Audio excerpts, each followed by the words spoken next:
Hello and welcome to the WCN Virtual Expo. It's wonderful to see you here. I'm so glad you could join us.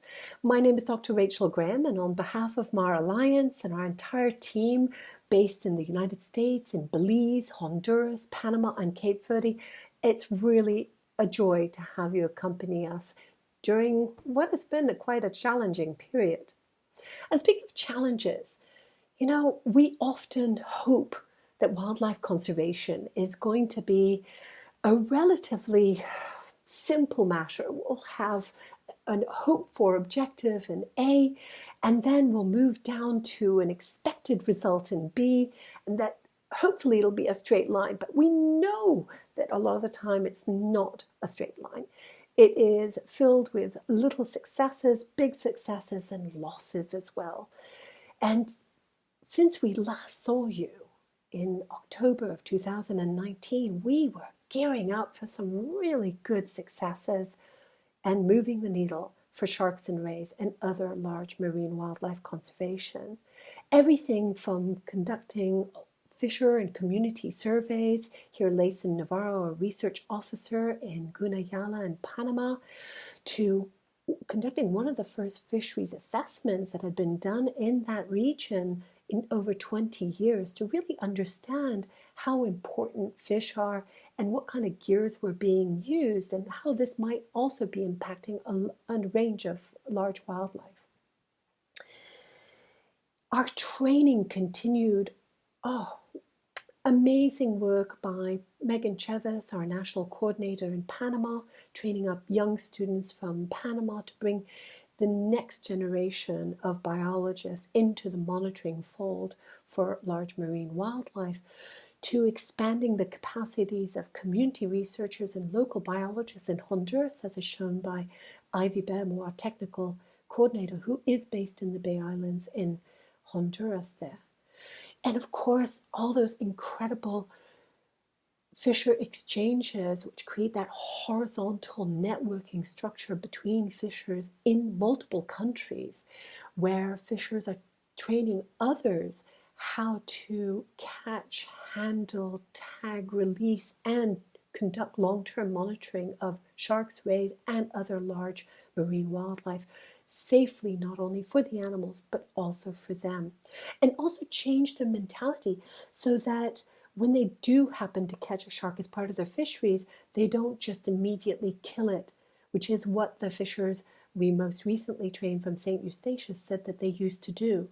Now they know that they can handle them and release them safely for their sake and the shark's sake, and recover data as well. And it's so really all of these things were coming together beautifully, and we were networking the different teams and our partners and more, creating plans for 2020. Ironically, you can see a poster there that says 2020 planning. This was from a session that we did in Panama, but we duplicated in other countries, and even using that platform to then bring all of these different partner fishers together from the different countries so that they could talk about some of their common challenges and provide each with emotional support as well as best practices for how to kind of get beyond some of the more difficult aspects of small-scale fisheries and the economies that are derived from them. We also had started a new virtual program, immersive virtual program in our educational program. We trialed it in Belize. We can't take everybody to the sea, so how do we get these students to be crazy about the sea and sharks and change their minds and just get them enamored enough in many cases to become new ambassadors for not only the wildlife but for the marine environment? And thanks to the great VR videography of Rick Miskiv and the technical support from Steve Mandel and Oceans 360, we created a suite of virtual reality videos, which you can find on the MarAlliance YouTube. And we trialed those in our educational programs in Belize. And per our coordinator there, Jamal Andrew and Bowen, he said, I think we've blown their mind. And sure enough, I do believe we did. and we were set to expand that entire program. And we even had started to integrate that into our first ever museum exhibit on sharks and rays, and the only marine sanctuary established for sharks in our entire region. This is in Honduras, and it was so well attended. Everybody absolutely loved it. We were seeing a really increasing number of participants, and during this entire time, I even managed to get out into the sea and do what it is that I absolutely love, which is reconnect with the sea. Here I'm actually filming some of the virtual reality work myself. And then, of course, getting the opportunity to spend time with the world's largest fish. And why on the Pacific coast of Panama? Because this is an area deficient of data on the largest fish, and yet big threats remain from shipping, which is a big threat to whale sharks, and also even fisheries, because there's a huge number of fishing boats utilizing gears that are destructive to whale sharks. And whale sharks are iconic and get people really excited about sharks, and so helps us to move the needle for shark conservation. But March 16th happened. March 16th was our D-Day in a way. It's when most of Central America and many other countries locked down. And so my big question was, where did this leave marine wildlife conservation and the communities that we were working with? Well, one of the first things that came back from several of the fishers we were working with, and they gave us a lot of input on what was happening. But one of the things that they noticed is that wildlife was actually catching a break. And we've seen some of the incredible imagery from around the world. And we were getting some of that actually from, for example, the shores of Cape Verde, where they were let out of house and home for a little bit of time each time. They got to see neonate or recently born scalloped hammerheads, these critically endangered species. They were coming back into the shallows in the port area that they had not seen for so many years, because it was reduced boat traffic, because there were fewer people around, and because people were not fishing not only the mothers but also the pups. So we've seen really big changes in attitudes towards these animals, and a lot of generated pride. And even colleagues who work in whale shark aggregation sites, there are so many around the world, at least 21 of them, and the ones in the Western Caribbean, for example, Honduras and Belize, nobody could even go to. So nobody is entirely sure what happened in these aggregation sites this year for the first time, with no boat traffic to actually bother the feeding whale sharks. But in Mexico, when they were finally allowed to go and see the whale sharks, all of the tourism operators noticed that there were many more mantas than usual, that the whale sharks were feeding tranquilly on the surface, and more. And so we might see some changes in behavior in coming years just due to the fact that there was so much less shipping traffic. And shipping traffic is really key for this world's largest fish. As I mentioned, the Panama Canal is actually key and critical to the world's shipping. And during the pandemic, what we found was that there was a gross reduction in shipping. Over 20% of shipping through the canal took place, even more, as a lot of people didn't understand the nature of the contagion, etc. And who benefited from that? Well, not only whales, because whales come to these waters as well in the Eastern Tropical Pacific, but of course the whale sharks. And these shipping canals and key routes actually bisect some of the key areas that whale sharks frequent. And as I mentioned, I had put out 2 satellite tags on the whale sharks, so we managed to live vicariously through these animals as they sauntered around the Eastern Tropical Pacific while we were locked up in home.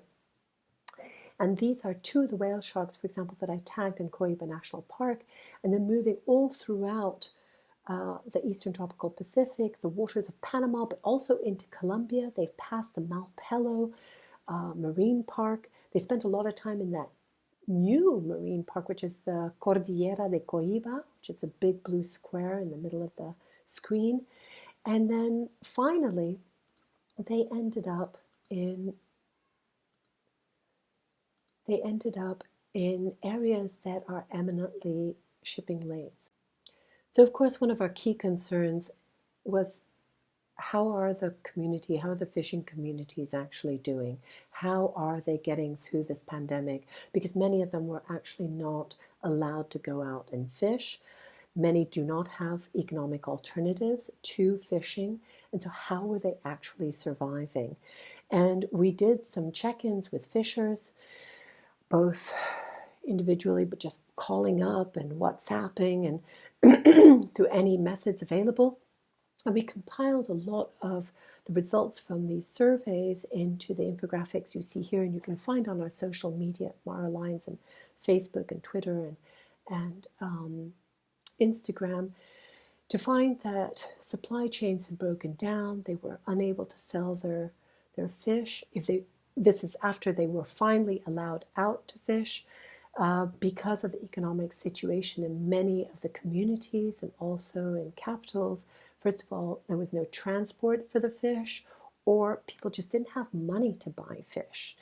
And so this has led to some real restrictions in the fishing community and in terms of their economic expenditures.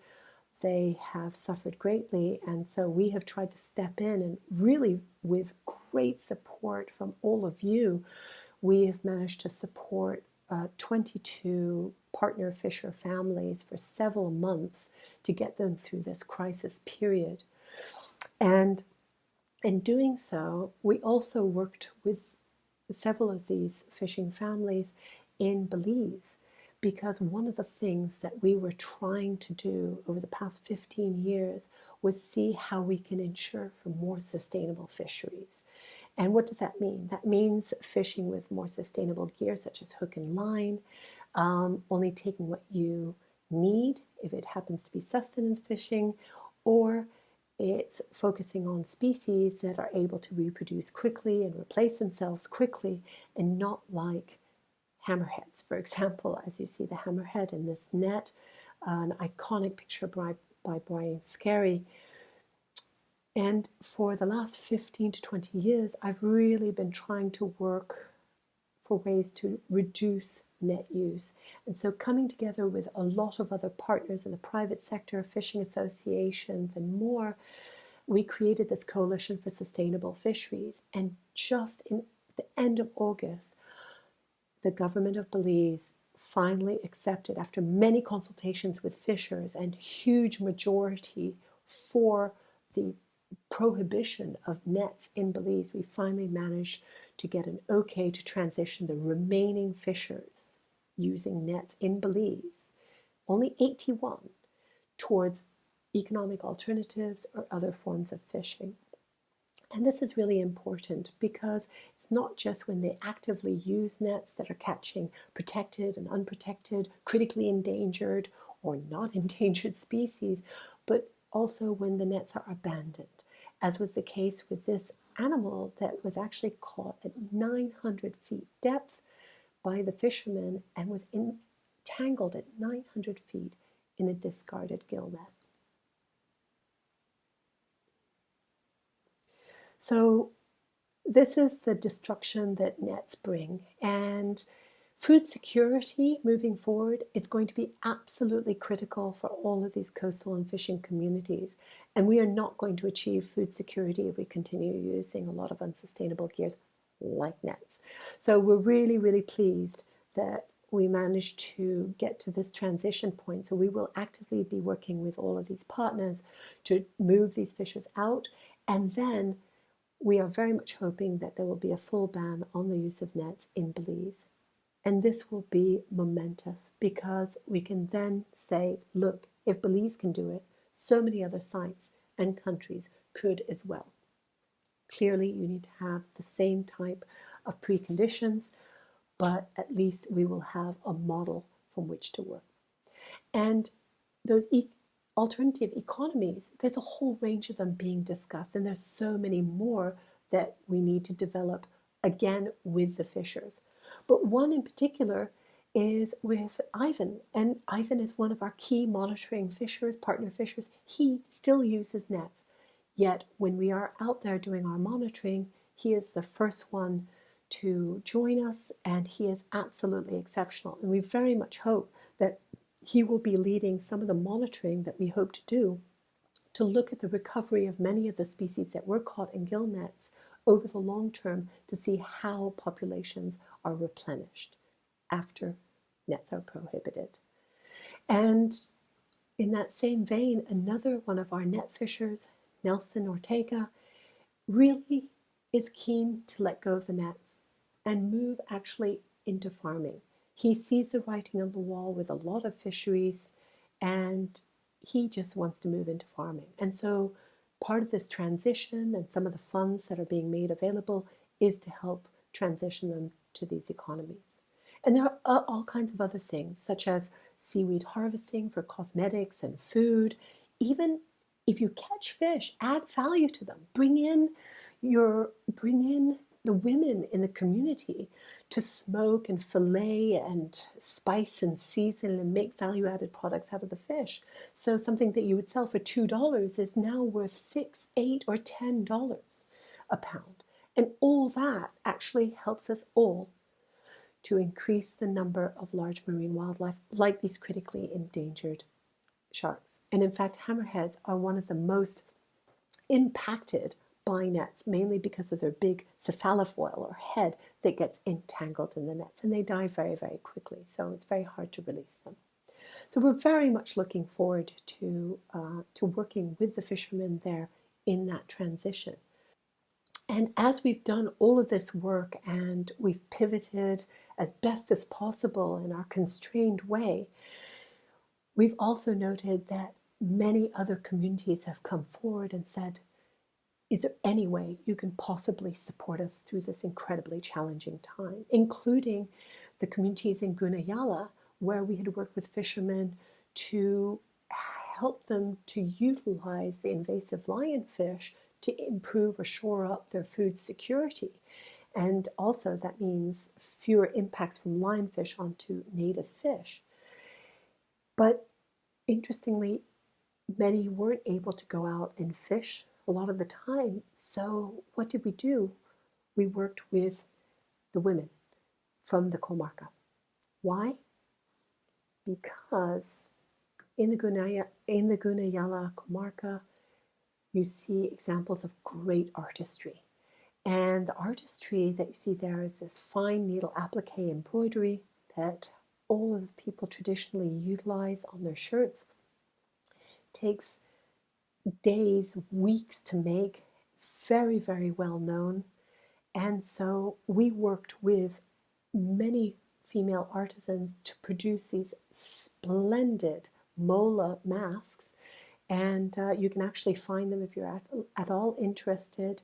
You can find them on our website under Guna Mola Masks and MarAlliance, all with the iconic species that we work with. And why is this important? Because not only are the artisans being paid and supporting their families, but 100% of all the proceeds are going back to these communities. And once we get past this crisis period with the pandemic, that income, that extra those extra funds that are being raised will go into environmental projects led by the communities. So we're really excited about this, and we're really excited to include the women in this endeavor.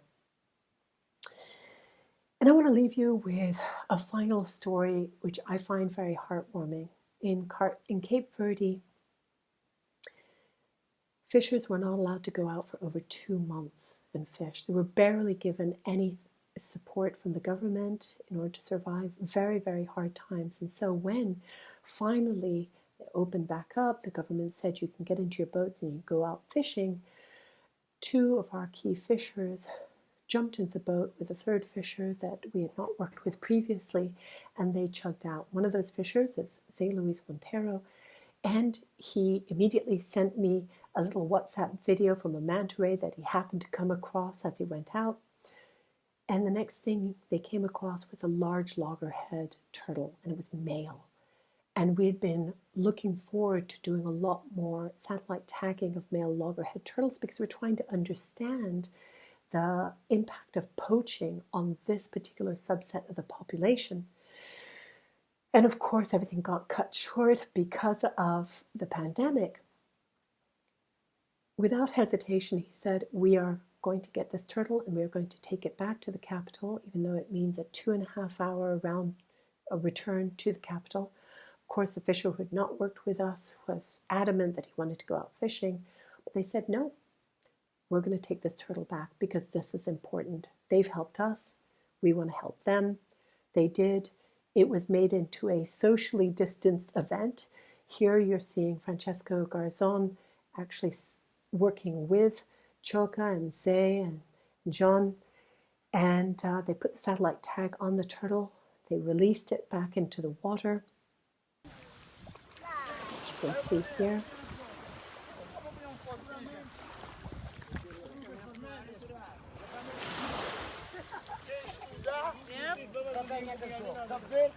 They did get paid for all of their efforts, so they didn't miss out economically from their first ever day fishing after 2.5 months of lockdown.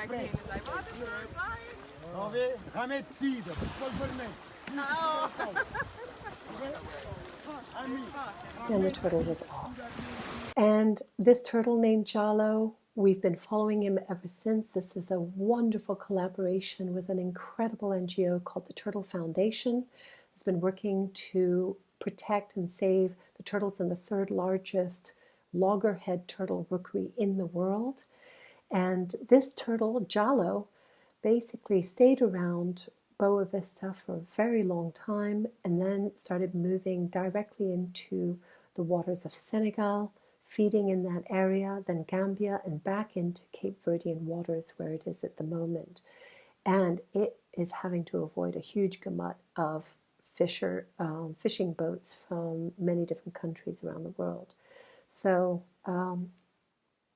it just goes to show that if you support local livelihoods, then you will be able to create the space for wildlife conservation to happen. And this is incredibly important during this very challenging period of the pandemic. People are down to some very basic choices. They need to feed their families. They need to get income. So we need to show that we have their back. And in having their back, they also have wildlife's back. And that's what we found. And we would not be able to do this, and they would not be able to make those choices if it weren't for your support. And that has been absolutely critical to get us through the most uncertain phase of this pandemic and help us to move into the next phase of trying to figure out where we're going to go with conservation. And this conservation is not just from one day to the next, 1 year to the next, it's also multi-generational. And I want to leave you with this final note, which is, as you know, last year we lost our Cape Verdean coordinator, Zeddy Seymour. So this year, I got the wonderful news from Zé Luis, who was releasing the turtle, that he was going to have a son. And unfortunately, during the pandemic, he and his partner were actually apart on different islands. He was not able to see her. He was not even able to be there for the birth of his son. But his son was born, and he named him Zeddy. So the legacy continues, and we show that we really are in it for the long term in multi-generational wildlife conservation. So thank you for your support. Stay safe. Stay well.